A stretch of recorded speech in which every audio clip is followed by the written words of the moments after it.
Curso de Gestão Pública Eficaz. Lei de Responsabilidade Fiscal.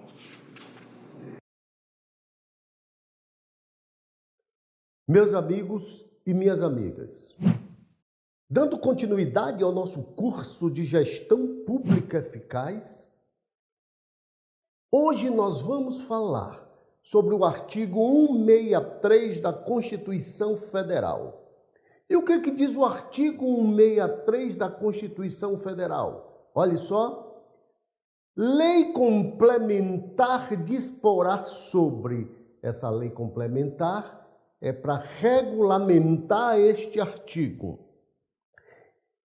Lei complementar disporá sobre 1. Finanças públicas, ok? Já eu explico cada um. 2. Dívida externa e interna. 3. Concessão de garantias pelas entidades públicas. 4. Emissão e resgate de títulos da dívida pública. 5. Fiscalização das entidades públicas, tanto da administração direta como da administração indireta. 6. Operações de câmbio realizada por órgãos, entidades da União, dos estados e dos municípios. Olha só.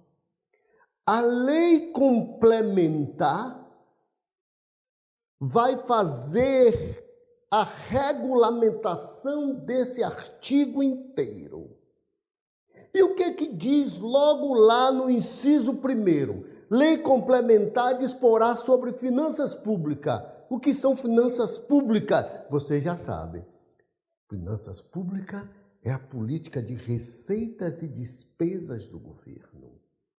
É tudo que o governo pode arrecadar e tudo que ele pode gastar.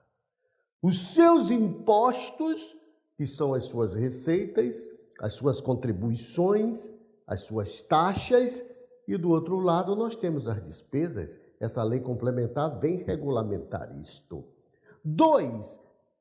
Dívida pública externa e interna. Dívida pública externa é aquela dívida que eu faço com outros países, com organismos multilaterais de crédito, com bancos estrangeiros.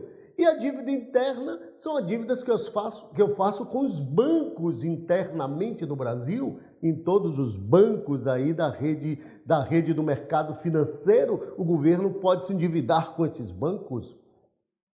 Emissão e resgate de títulos da dívida pública.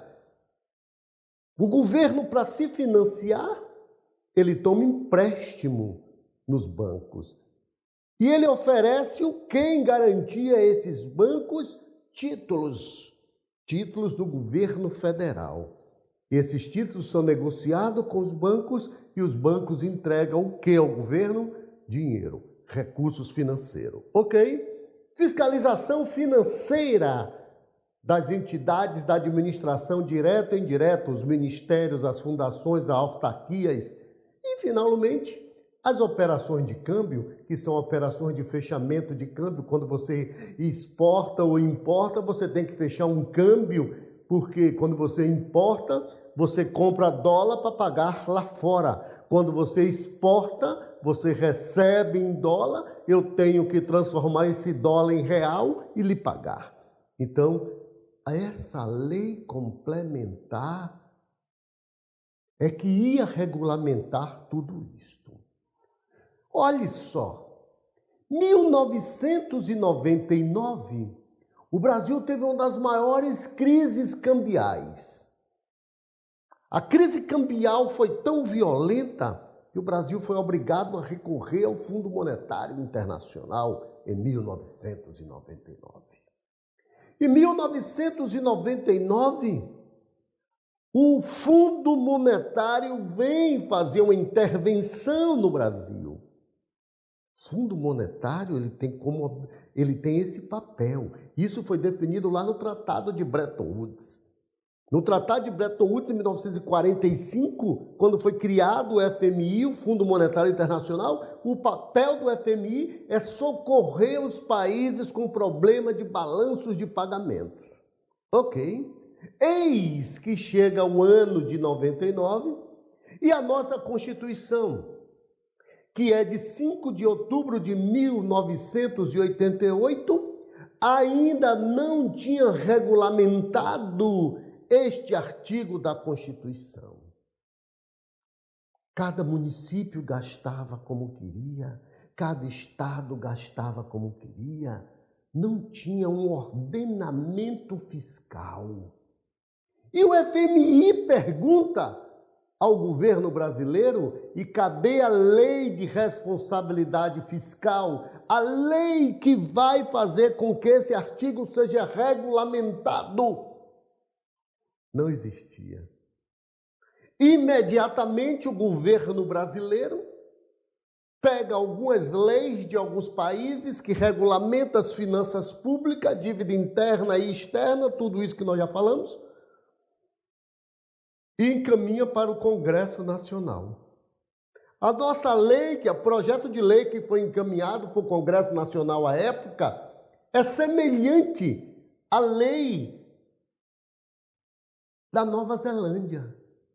A Nova Zelândia emprestou o seu esboço para o Brasil. O Brasil copiou da Nova Zelândia.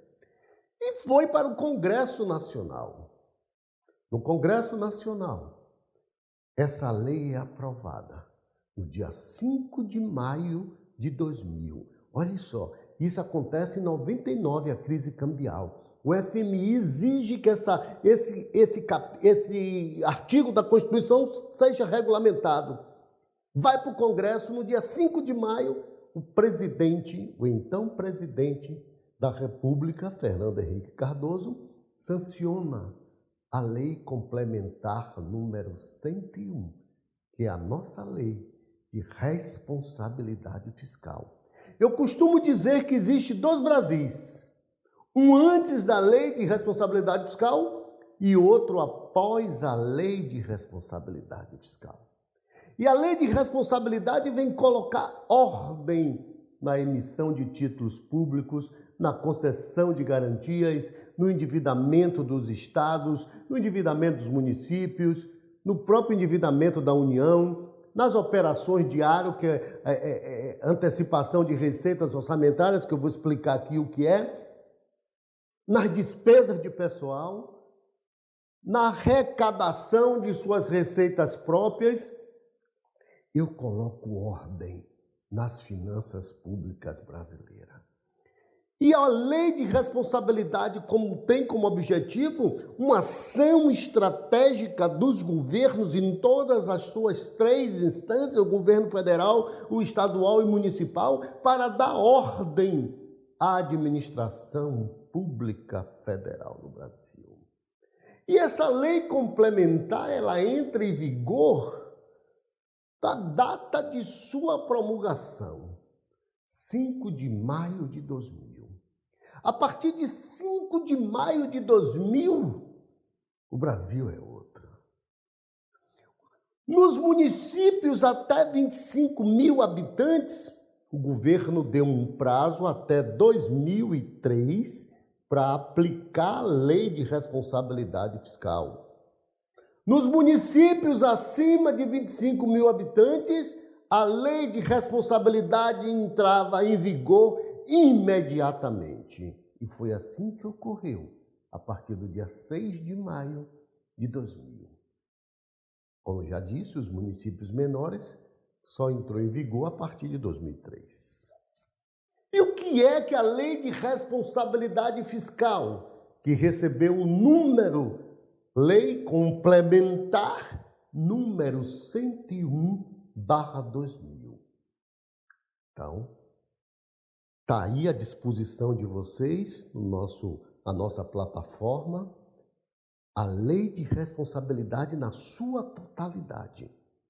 Então, lá tem o arcabouço jurídico para você fazer uma boa gestão pública. Uma gestão pública eficaz e responsável. Por isso que o nome do nosso curso é uma gestão pública eficaz.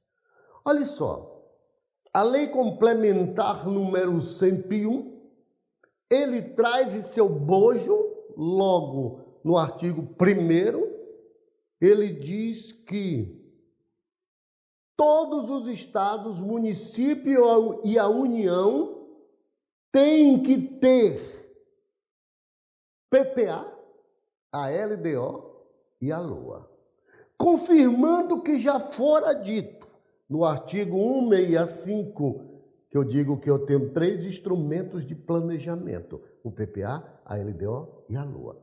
A Lei de Responsabilidade Fiscal vem confirmar o que é isto. A Lei de Responsabilidade vem dizer que é constitucional você tem que ter obrigação de ter PPA, LDO e LOA. A Lei de Responsabilidade Fiscal traz essa obrigação.